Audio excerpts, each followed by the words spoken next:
Olá, meus queridos alunos da Uninter, sejam bem-vindos à segunda aula agora de espectroscopia. Espero que tenham aprendido bastante aí na primeira. Para quem não lembra, o professor Eduardo Araújo, né, tutor dos cursos de licenciatura e bacharelado em Química. Estamos gravando essa aula aí para que você consiga avançar nos seus estudos. Lembrando, né, que é sempre bom rever. Então dá uma olhadinha na primeira, não abandone, né? Tudo que for de aviso e tudo que for de vídeos que nós colocamos extra para vocês, é sempre bom vocês assistirem para ter informações como um todo no nosso curso. Então vamos à nossa segunda aula, vamos ao nosso material então? Então vou compartilhar com você aqui a nossa tela e aí vamos visualizar aí. Espero que esteja gostando das aulas. Estamos fazendo o máximo possível na medida do que temos à disposição nesse momento. Então, espectroscopia, aula 2. Então vamos nessa aí, vamos caminhar nessa jornada de conhecimento junto comigo. Vamos nessa. Então, vamos começar a falar, então, primeiramente do universo atômico, né? Porque isso tem tudo a ver com a parte da espectroscopia. Então, as ondas eletromagnéticas, elas são geradas a partir do movimento de cargas elétricas aceleradas ou durante transições eletrônicas, nucleares ou vibracionais. Igual eu falei para vocês na primeira aula, né? Que é o acelerador de partícula, né? Para formar novas substâncias, que libera luz, que absorve luz, né? Tudo aquilo lá que eu falei tem a ver com essa parte aí do universo atômico. Tudo está acontecendo de uma forma microscópica, na verdade, muito, muito mesmo microscópica, né? Coisa que, na verdade, nem dá para se ver em microscópio. E entre esses níveis de energia quantizados, né, que foi justamente através do modelo de Bohr, que você percebeu bem, que foi o Planck, foi o Albert Einstein, né, que fizeram lá os cálculos energéticos, isso remete ao universo atômico. Então, o universo atômico é tudo isso que nós lemos aí. E esse universo atômico está diretamente relacionado à utilização, né, da espectroscopia como método analítico aí. Então, vamos lá. Quais são os tipos de cargas elétricas apresentadas no universo atômico? Então, quais são esses tipos de cargas? Então, ele pode ser o elétron, né? Assim como você já viu na primeira aula, que foi descoberto por J.J. Thomson.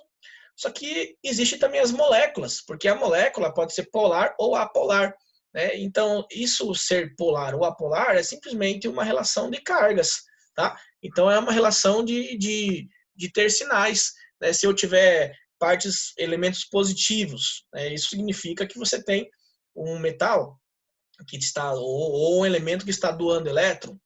Se você tiver uma substância com carga negativa, você tem um ânion, ou uma substância que está recebendo elétron. Se você juntar esses dois, né, os átomos em si, os elementos, você tem as moléculas. Então, isso tem cargas também, sendo polar ou apolar, tem a ver com o universo atômico. Tem a ver com as ligações químicas, né? Por exemplo, ligação iônica, ligação metálica, ligação covalente, tudo isso tem a ver com cargas elétricas, né? Se eu pegar ligação iônica, você tem uma parte positiva com uma parte negativa, um cátion com ânion. Se você pegar uma ligação covalente, você tem dois elementos negativos, ou seja, compartilhando elétrons entre si. E através da diferença de eletronegatividade, eles podem adquirir uma certa carga, né?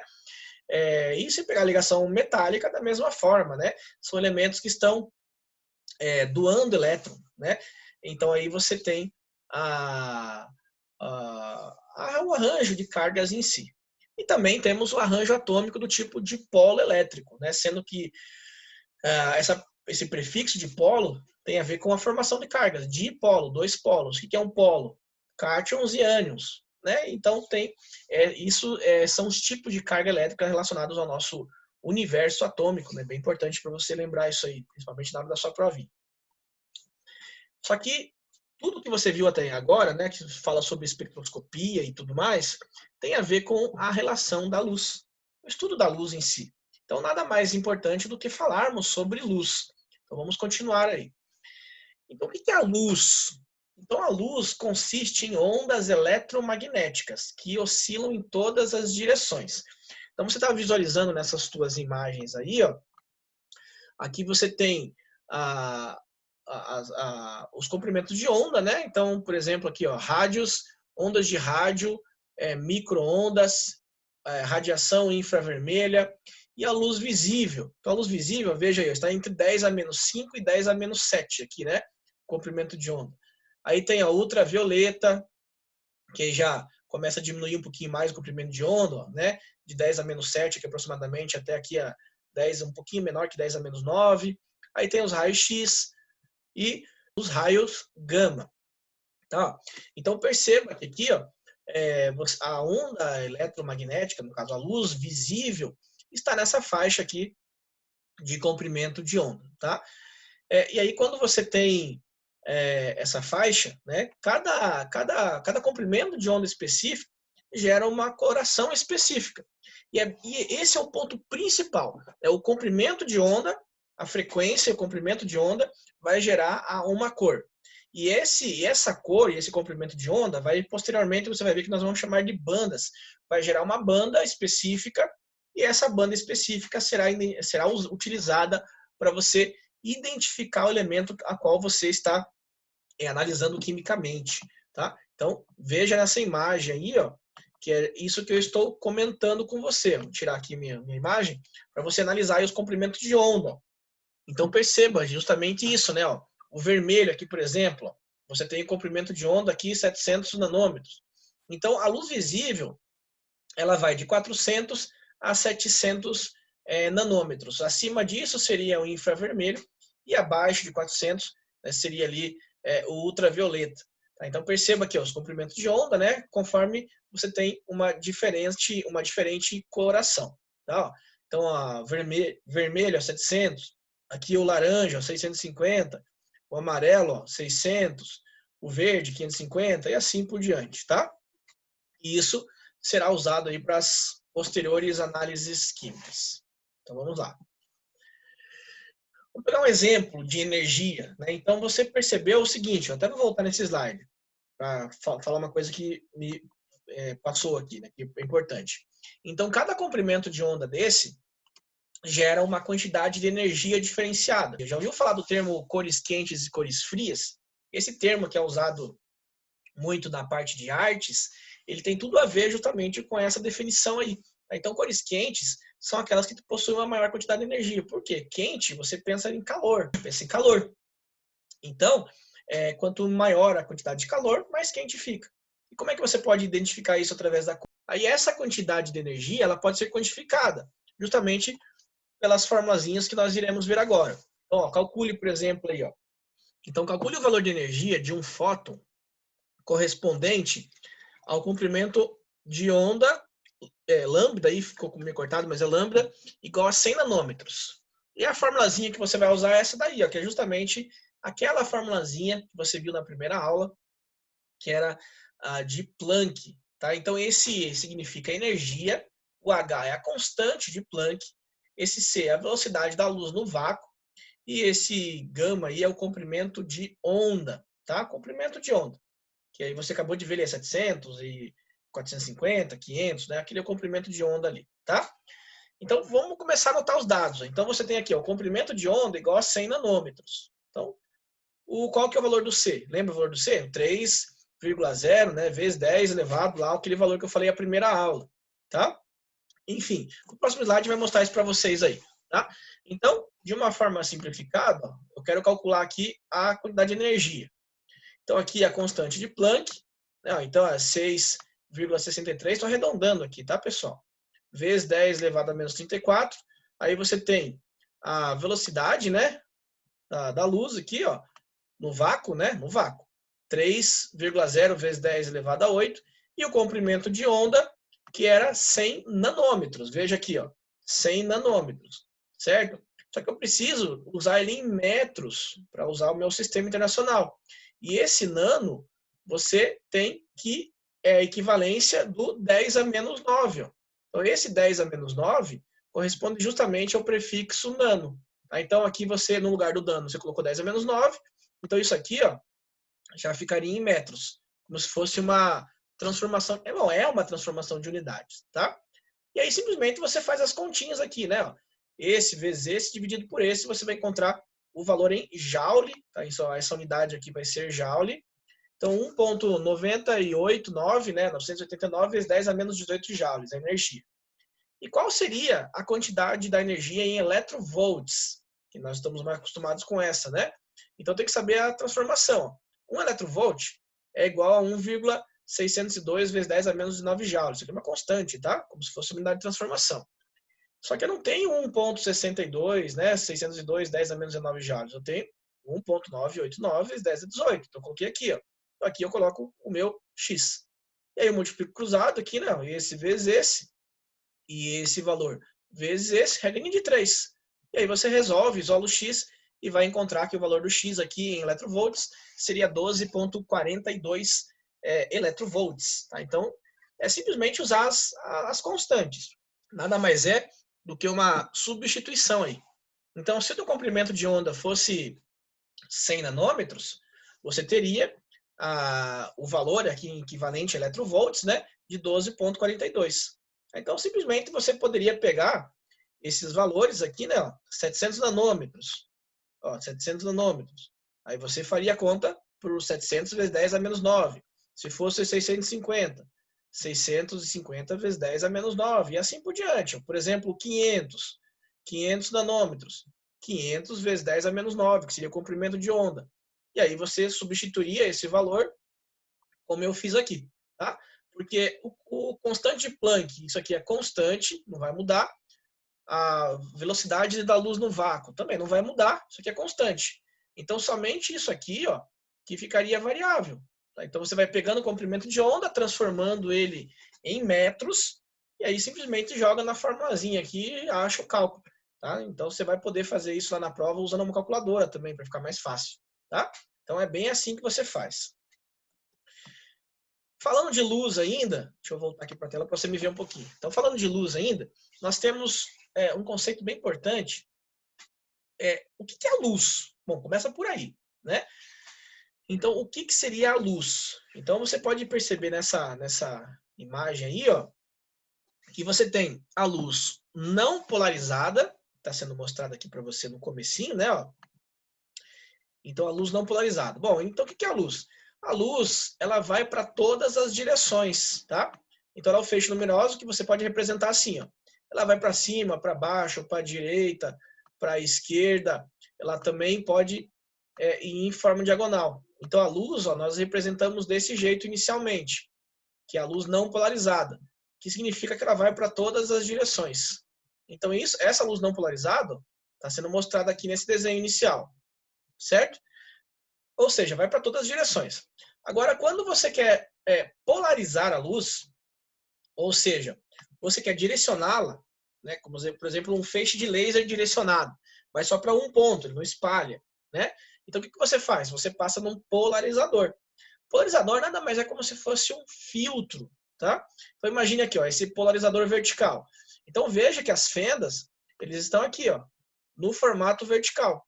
Então tudo que for de luz aqui, ó, que é no formato vertical, vai passar. As outras não passam. Então, simplesmente assim, tá? Então, dessas, qual que passaria? Vamos colocar em azul aqui, ó. Passaria somente essa aqui, ó. Essa que eu tô deixando em destaque aqui, ó. Todas as outras não passariam. Então, essa aqui não ia passar e essa aqui não ia passar. E aí, quando você direcionou, né, você pegou um feixe só da luz, você transformou ela em luz polarizada. Existem dois tipos de polarizadores, né? O vertical e o horizontal. Tá? Esses são os mais usuais. No caso aqui, não vai passar luz para cá, né? Por que não? Porque a luz foi polarizada de forma vertical e aqui o meu polarizador está de forma horizontal. Não tem como. Imagine a luz aqui, ó, ela está passando aqui, ó, não vai passar. Então, para ela passar, ela teria que passar entre os meus dedos, ó, entre os meus dedos. Agora, se eu fizer assim, ó, ela não passa. Tá vendo? Ela não passa. Então, isso é exatamente esse processo do polarizador. Tá? E isso também vai ser usado para fazer as análises espectrométricas. Tá bom? Então, beleza? Vamos lá, vou continuar. Então, uma onda, que eu falei para você, uma luz, ela é uma onda eletromagnética, que vai para todas as direções. Tá, bom, para todas as direções você já entendeu. Agora, o que significa ser eletromagnética? Então, eletromagnética, na verdade, é uma separação entre duas palavras. Ó.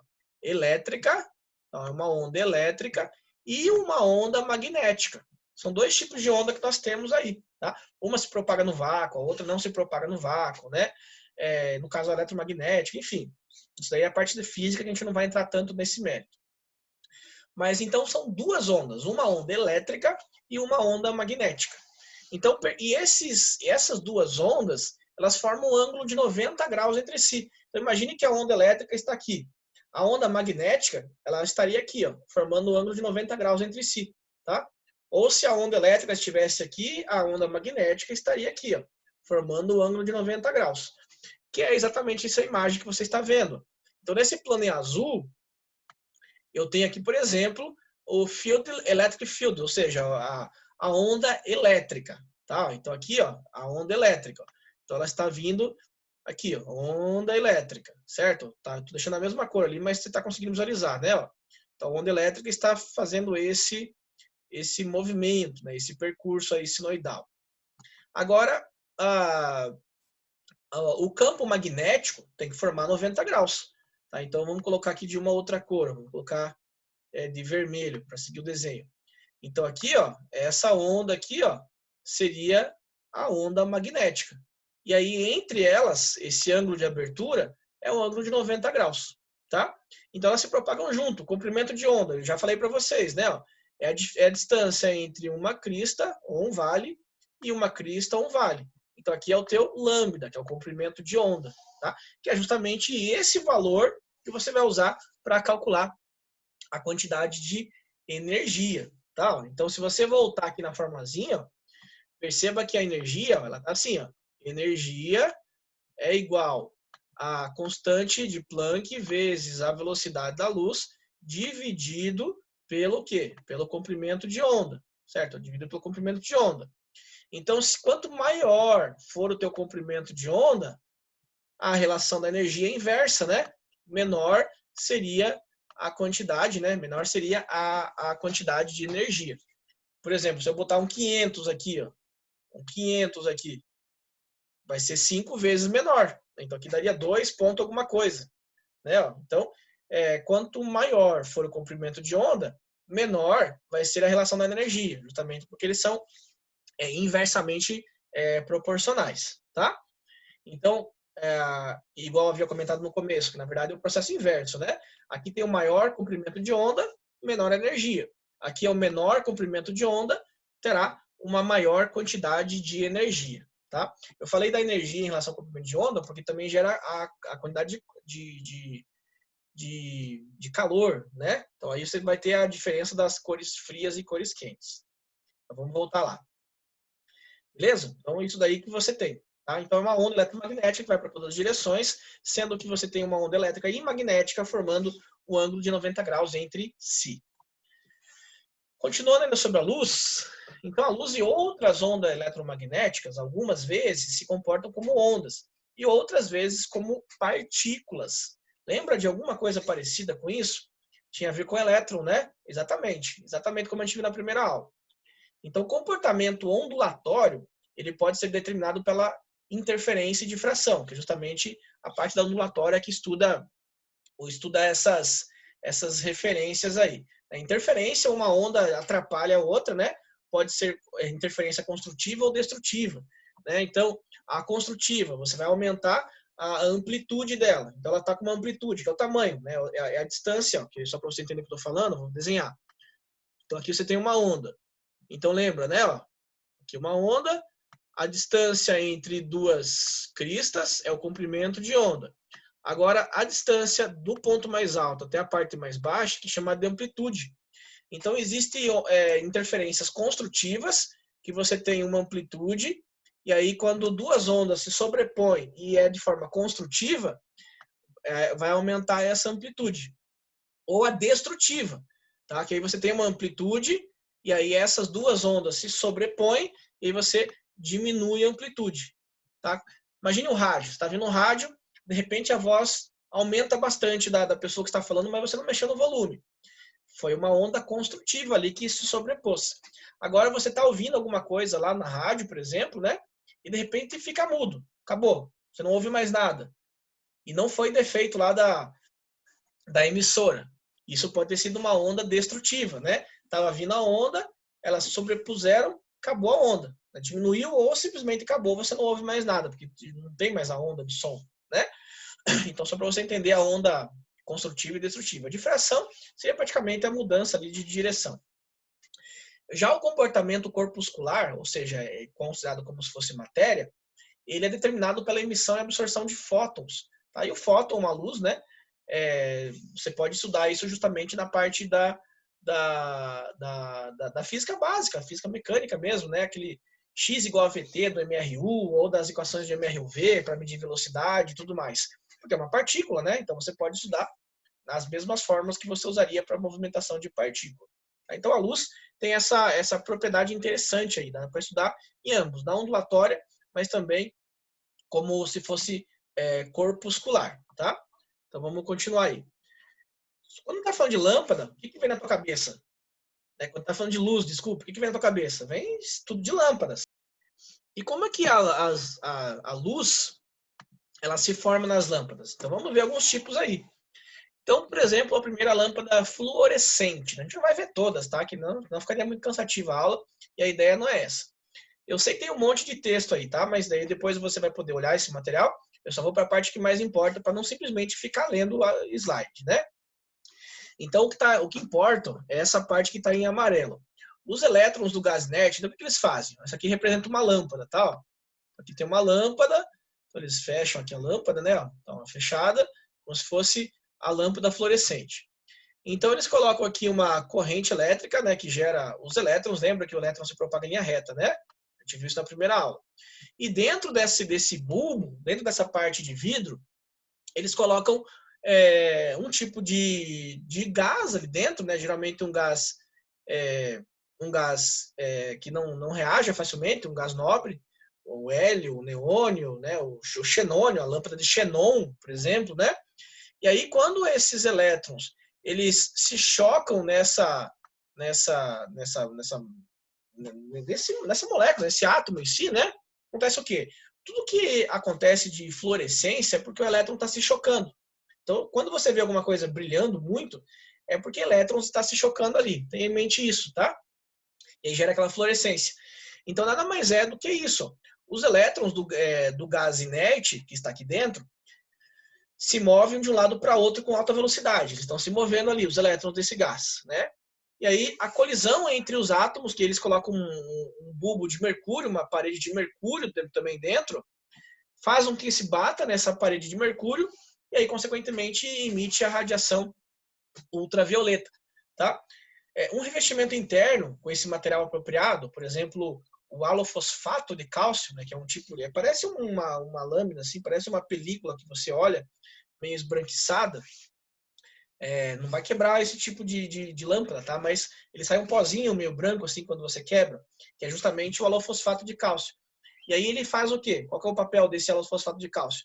Converter essa radiação em luz visível, tá? Então aí você tem a lâmpada brilhando, tá? Então simplesmente é isso que acontece na lâmpada fluorescente, tá? E existe a lâmpada mais antiga, que é a lâmpada incandescente. O que é a lâmpada incandescente? Gera uma temperatura muito elevada, aproximadamente aí 2.500 graus dentro do bulbo, Então, por isso que aquela lâmpada, ela esquentava, né? Aquela lâmpada antiga, você encostava nela, queimava a mão. E também ela gastava mais eletricidade, né? Justamente devido a esse aquecimento exagerado aí. Então, o que acontecia? Você tinha aqui um material metálico, né? Essa molinha aqui, ó, que ela tinha lá dentro, geralmente feito de tungstênio, né? Que é um metal que aguenta altas temperaturas, tem um alto ponto de fusão, aproximadamente 3.500. Então, 2.500 não ia derreter, né? Ele ia ficar mantido. Se eu pegasse um outro metal com ponto de fusão menor que 2.500, esse metal iria derreter e ia estragar a lâmpada, né? Então, pegava-se um metal com alto ponto de fusão, geralmente tungstênio, e aí passava-se uma corrente elétrica. E aí esse calor fazia com que gerasse uma luminosidade, tá? Então, nessas condições, né, de calor elevado, que acabava acontecendo a emissão de luz. Tá? E aí, consequentemente, né, você já entendeu que a luz é a fonte principal para entendimento da espectroscopia. Por isso que estamos falando de luz, de lâmpada, embora ainda não começamos a falar mais profundamente sobre espectroscopia. Tá? Então, vamos lá. Agora sim, né, comentando um pouquinho mais sobre a espectroscopia, temos o conceito de espectro espectroradiometria. Palavrão, né? O que seria esse conceito? Na verdade, é um palavrão que dá para você entender. Ó. Espectro, luz, metria, medição. Então, nada mais é do que um aparelho que faz a medição de luz. De uma forma geral, é isso que está mostrando aí, tá? Nesse nome, tá? Não é tão feio assim agora, né?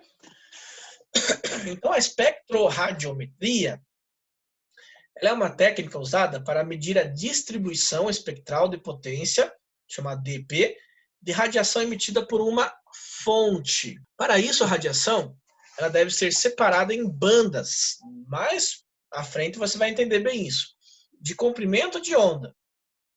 E cada uma dessas bandas medida separadamente. Uma curva de intensidade luminosa em função do comprimento de onda fornecerá, então, informação sobre a característica espectral da fonte. E aí, com todas essas informações, você vai conseguir identificar que tipo de ligação e que tipo de elemento que você tem em cada substância química que você está analisando. E aí tem o primeiro ali, ó, um espectroradiômetro. Então, o espectroradiômetro realiza uma medição física objetiva em unidades radiométricas para cada comprimento de onda. Tá? E aí, como eu disse, você vai usar essas informações aí. E aí acontece o seguinte, vai ter um aparelho que vai gerar um gráfico. Veja aqui esse gráfico. Então, veja aqui embaixo. Você tem o comprimento de onda, né? E aí vai gerar esse gráfico aqui, ó. Esse gráfico aqui, ó. Então, você pode ver que tem um gráfico aqui, ó. Parece aqueles gráficos de batimento do cardíacos, né? Que o médico faz. Ó. E aí perceba que esses gráficos, eles estão em uma certa região. Então percebam que mais ou menos aqui que começou, né? Começou a subir, ó. Mais ou menos aqui que começou a subir e mais ou menos aqui, né? Ó, que começou a descer. Então aqui você tem uma faixa de comprimento de onda e aí saberia através da literatura qual a substância que está ali. Então esse gráfico é gráfico da lâmpada de xenônio, cujo comprimento de onda é visível entre 250 nanômetros e 800 nanômetros. Então, como esse gráfico é característico, então a pessoa vai olhar, bater o olho, vai ver que está em 200 e 1.000, 200 e 800 aproximadamente, vai ver o formato e, consequentemente, na literatura, né, que isso é tudo experimental, você vai conseguir identificar qual a substância que você teria ali. Então, esse gráfico aí especificamente é o gráfico do xenon, do xenônio. Mais alguns fundamentos básicos da espectroscopia. Vamos lá.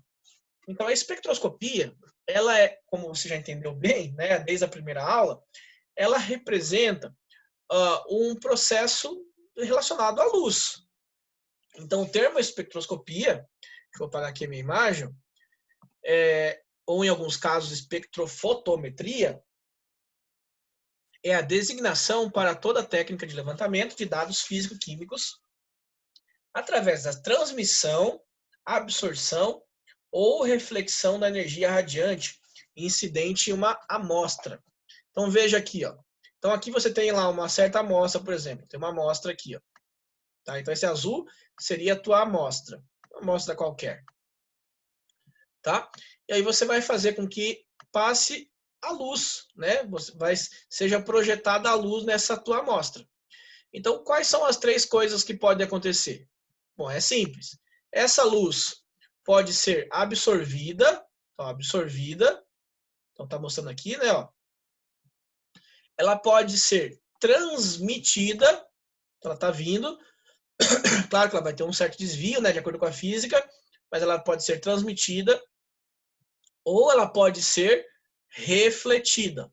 Ela bate na tua amostra e é refletida, tá? Lembrando que a reflexão, você vai ter aqui uma linha que na física nós chamamos de linha normal, e aí esse ângulo de incidência, ele vai ser o mesmo ângulo que vai sair. Tá? Então aqui se fosse o ângulo, por exemplo, sei lá, um ângulo qualquer, tá? De 30 graus de reflexão. O ângulo de refração seria também de 30 graus. Tá? Então o ângulo incidente e o ângulo que sai é exatamente o mesmo, através dessa linha de 90 graus aqui. E essa linha normal, ela faz 90 graus com a sua amostra, tá?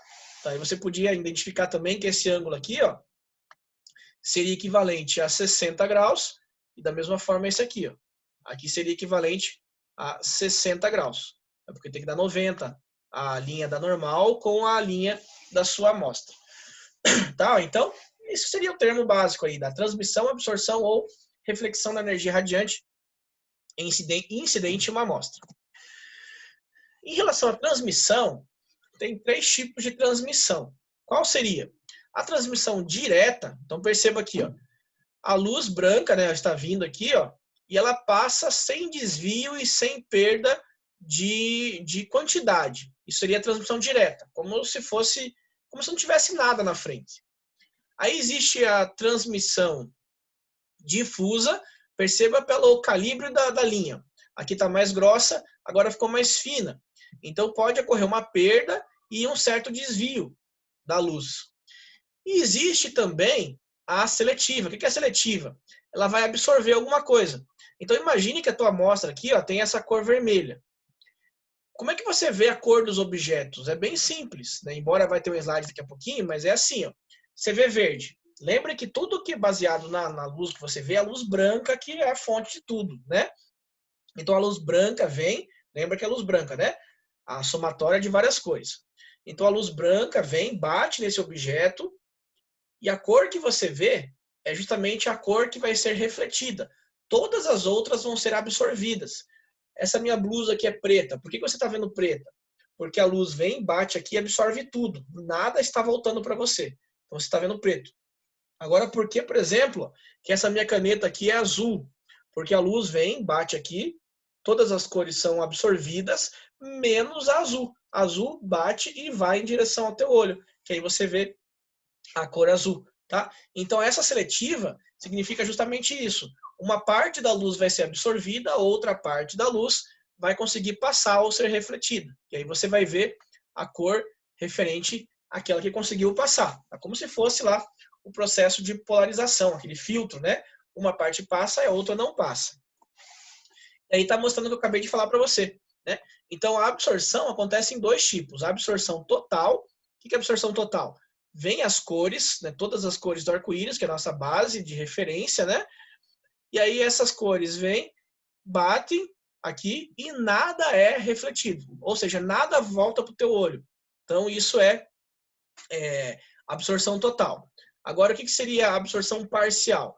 Chegam as cores do arco-íris, que é a nossa referência, chegam todas, batem no objeto, que nesse caso, por exemplo, é vermelho, todas são absorvidas, com exceção da vermelha, que vai até o seu olho. E aí você vê a cor. Tá? Então, isso é o tipo de absorção. Total, absorve tudo, ou parcial, absorve somente aquilo que você tem. E podia ter a reflexão total também, que eu não falei, né? A reflexão total é aquela que chega a 7 cores básicas do arco-íris e reflete as 7. E quando chegar essas 7 no teu olho, você vê a cor branca, tá? E aí, é isso que eu comentei para você do quente e do frio. Né? Qual que seria um telhado adequado para um ambiente muito quente? Eu quero resfriar o ambiente da minha casa. O que você faz? Você pinta o telhado de branco, porque todas as luzes vão bater e vão ser refletidas. Nada vai ser absorvido. Quanto mais absorção tem, mais quente ela fica, aquele ambiente fica. Tá? Se você pintar o teu telhado de preto, né, vai absorver tudo. Toda a luz vai ser absorvida. Então, o ambiente abaixo desse objeto, ele vai ser mais quente. Tá? E com isso, dá para fazer análises também, né, em relação à temperatura dos objetos após a parte da absorção. Tá? E tem a reflexão, como eu disse, né? Então, a reflexão se dá quando a luz projetada sobre o objeto é refletida, ou parte, né, ou totalmente, de maneira especular. O que é especular? Se for um espelho reto, por exemplo, mirror espelho. Se ele for um espelho plano, do jeito que ele vem, ele bate e volta. E como eu falei, o ângulo de reflexão vai ser exatamente igual ao ângulo incidente. Né? Então, se aqui for 30 graus, aqui desse lado também será 30 graus. Se for difuso esse espelho, pode acontecer isso. O espelho, por exemplo, tem uma ondulação. O que vai acontecer? A luz bate aqui, por exemplo, ó, e desvia para cá. Ó. Agora a luz pode bater nessa parte superior e desviar para cá. Ó. Então perceba que a luz ela não vai sempre para o mesmo lado. Ela pode bater aqui, por exemplo, e voltar. Né? Ó. Então isso seria a reflexão de forma difusa, tá? Que seria, no caso, em superfícies onduladas. Beleza? Então vamos lá, vamos continuar. Então a espectroscopia, voltando a falar da espectroscopia para não ficar só numa aula de física, né? Originalmente o termo espectroscopia designava o estudo da interação entre a radiação e a matéria, com em função do comprimento de onda. Isso originalmente falando, se bem que é uma das bases da espectroscopia. De fato, historicamente, a espectroscopia referia-se ao uso da luz visível dispersa de acordo com o seu comprimento de onda por um prisma. Que é aquilo que eu falei para vocês já há um tempo atrás. Tem o prisma, aí chega a luz branca, né, que são a somatória dessas 7 cores do arco-íris, e aí passa pelo prisma, você diferencia essas 7 cores. Igual eu comentei com vocês da chuva, né, em aulas aí. O raio de luz solar vem, entra na gota e forma o arco-íris. Tá? Então é exatamente isso que nós estamos falando. O fundamento, então, da espectroscopia é a interação de uma radiação eletromagnética, ou seja, a luz, né, e a matéria constituinte da sua amostra. Haverá interação não somente se houver ressonância. O que é ressonância? Modificação de alguma coisa. Por exemplo, vai falar da química, né? Então você tem aqui, por exemplo, o carbono, aí tem uma simples, tem o carbono, uma dupla, aí o carbono, uma simples, o carbono, uma dupla. E aí essas duplas estão trocando de lugar. Então uma vem para cá e essa aqui vem para cá. Aí depois elas voltam para lá. Que nem o benzeno, né? O benzeno vai trocando as duplas de lugar. Isso é chamado de ressonância, que é usada para estabilizar a substância. Tá? Então não somente se houver ressonância, porque quando tem ressonância é mais fácil identificar. Agora mesmo somente com substâncias com ligações simples também são possíveis serem identificadas. Tá? É isso que está sendo dito aí nessa parte do slide.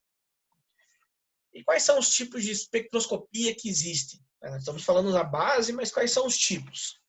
Então, o tipo tem um monte aí. Ó. Tem absorção e emissão de luz por um átomo, chamado de AAS. Em inglês é Atomic Observation Spectrometry, que nada mais é do que espectroscopia de absorção atômica. Tá? Então, o que nos permite esse tipo de espectroscopia? Permite análise quantitativa, então quantidade, olha que legal, quantidade de elementos metálicos em soluções líquidas, sólidas ou gasosas. Então dá para identificar se tem mercúrio, dá para identificar se tem ferro, se tem prata, ou seja, qualquer tipo de metal, né, quase qualquer tipo de metal, dá para ser analisada por esse tipo de espectroscopia atômica de absorção. Todas essas aí são atômicas, tá?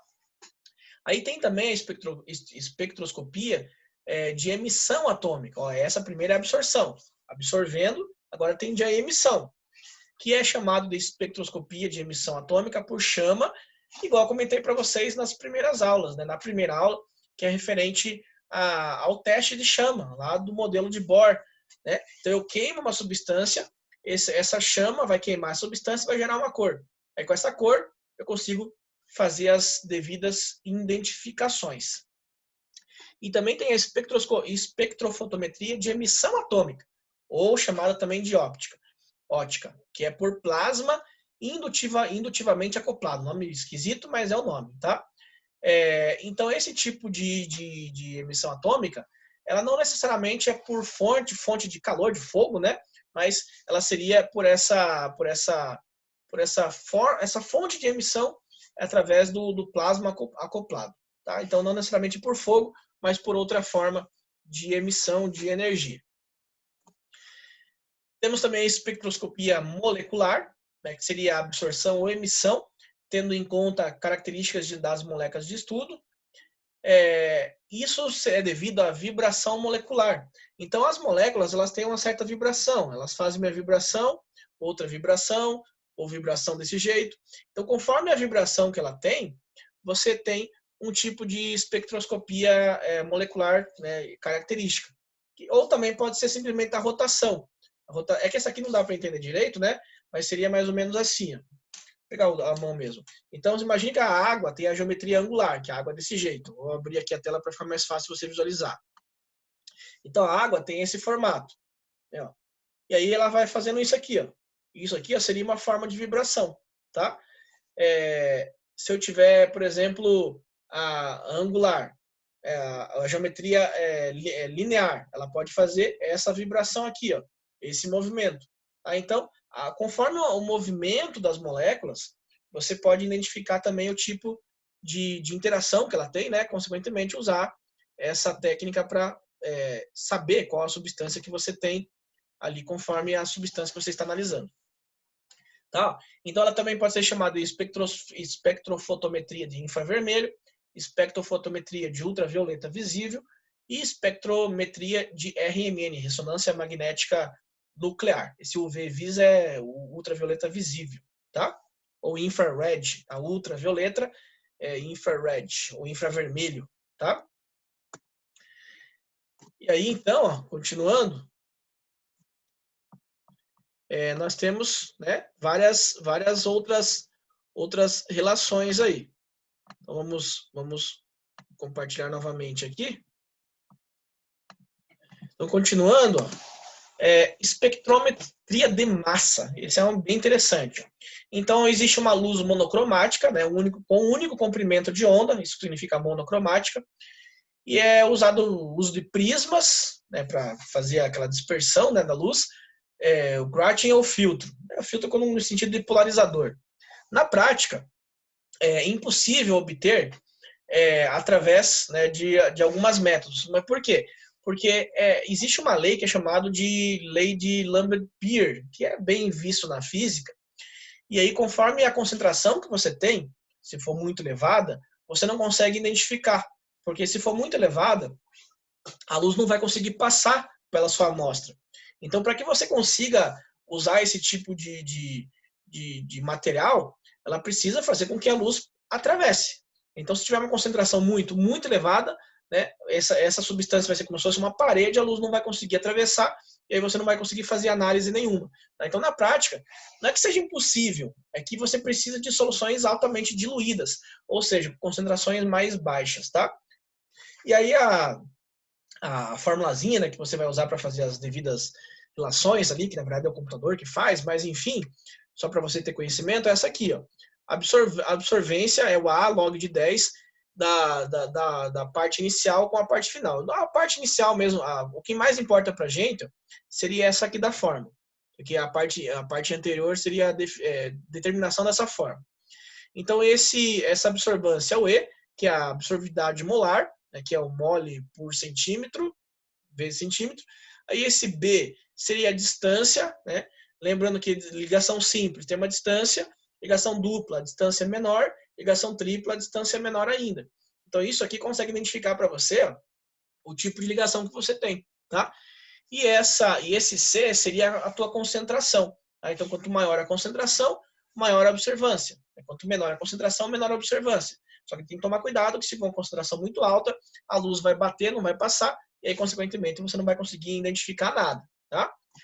Então, essa lei de Beer, ela somente vai ser aplicável em soluções diluídas. Aqui é uma solução diluída, com concentração molar abaixo de 0,01.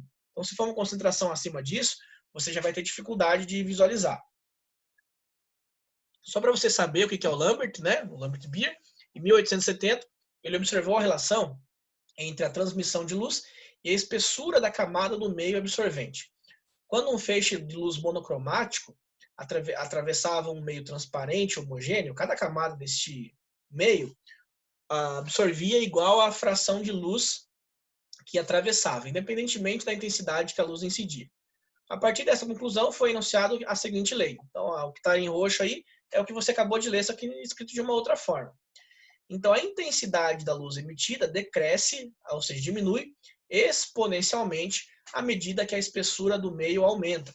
Bom, é meio lógico isso, né? Você tem um meio fino, a luz passa mais rapidamente, mais facilmente. Se você começa a aumentar muito a espessura, vai tendo mais dificuldade para passar. É isso que está sendo dito aí, tá? Então, a intensidade da luz emitida decresce exponencialmente à medida que a espessura do meio absorvente aumenta. Tá? Então, é isso que ele está dizendo aí. A espessura desse meio. Menores espessuras, a intensidade aumenta. Maiores espessuras, a intensidade diminui. Tranquilo? Então, as leis de Lambert-Beer são o fundamento da espectrofotometria. Elas são tratadas simultaneamente, processo no qual a quantidade de luz absorvida ou transmitida por uma determinada solução depende da concentração do soluto e também da espessura da solução, né, que é justamente o que nós vimos na fórmula. Né, ó. Esse é absorvidade molar, que é meio que característico de substância para substância, aí depende da distância e também da concentração. Tá? Então, foi justamente a fórmula ali que nós vimos. Em relação à absorção da luz pela matéria, nós temos o seguinte, olha que legal. Você tem aqui, por exemplo, uma substância em estado fundamental. E aí ela absorve luz. Quando ela absorve, ela está absorvendo energia, porque lembra que energia, né, a luz é uma forma energética, né, tem energia, que nós já calculamos. Então ela vai para o estado que nós chamamos de estado excitado, que é um estado com uma maior quantidade de energia. E aí ela faz o seguinte, ela quer voltar para o estado fundamental, e aí para fazer essa volta, né, gera calor ou luz. Isso aqui parece alguma coisa que você viu na primeira aula, não é justamente o salto quântico lá do modelo de Bohr, é justamente isso.